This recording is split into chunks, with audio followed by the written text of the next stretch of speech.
So I'm watching Anderson Cooper here. Guess it's CNN. Says it's live. So, if the TV says it's live, I'm not sure if I believe it. Is there a lag? 15-second lag, 20-second lag? And anyway, I think the news broadcaster's name is Anderson Cooper. And they're talking about Iran, the Strait of Hormuz closed amid Israeli strikes. Yeah, like on again, off again negotiations. I think there's a real problem negotiating with Iran because I don't know. You have to be a reliable negotiating partner. Both countries have to believe the other side is negotiating in good faith.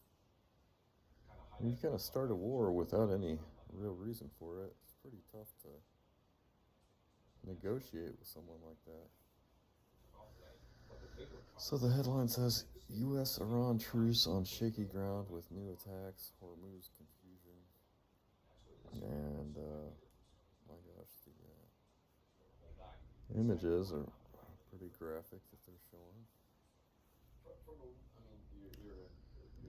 I guess the Strait of Hormuz is really important for global shipping and stuff. So this Hormuz situation is not a good one. Now we're talking about originally it was nuclear proliferation and getting a nuclear agreement in place. Now we're in a situation where Iran is actually leveraging the ability to illegally impose a toll, and that appears to be something that the United States either is going to agree to or even receive sanctions.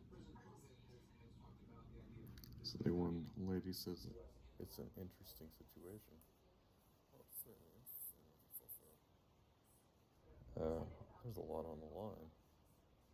Codify their right to the Strait of Hormuz and say that actually this is now our domestic law, which would normally be laughable, except when you have the United States basically implying that it's endorsing this. But to the point that we just mentioned, that's why it's really important to have written down points when you have this level of gravity of an agreement. I mean, hasn't the U.S. for generations cared about the freedom of the seas? I mean, freedom of the movement on the seas? Yeah, absolutely. So before this conflict began, you had basically free. So the headline says Trump considering joint venture with Iran for Strait of Hormuz tolls. Countries traveling through international waters. I don't know, the whole Strait of Hormuz thing, I'm not sure if someone in the U.S. leadership thought about this. The United States and Israel started this war. Did they think that the Strait of Hormuz would be closed or something like this scenario? Probably. I hope so. And then kind of going forward, like what other kind of worst case scenarios are on the horizon that might happen? The U.S., I don't think it's politically convenient. There should have been an election year for the president who wanted to send a lot of money over there, and we told the Europeans they need to increase spending from 3 to 5% for defense. There's nobody to pay for this. However, if you leave an option for 100 ships a day coming through there on average at $2 million a pop for $200 million a day, plus your profits off the oil, all of a sudden Iran's got a very steady revenue stream coming in from reconstruction that doesn't cost the United States any money directly, and that gives a political out. Yeah, and you can see how this is turning into just a very diplomacy-heavy resolution to this. So I think all the firepower in the world isn't going to get you out of the negotiations that need to occur, the international agreements and the international coordination that need to occur within the Strait of Hormuz. Of course, this is so interesting. And you talk about international relationship negotiations and stuff. You gotta have both sides believing that they're negotiating in good faith.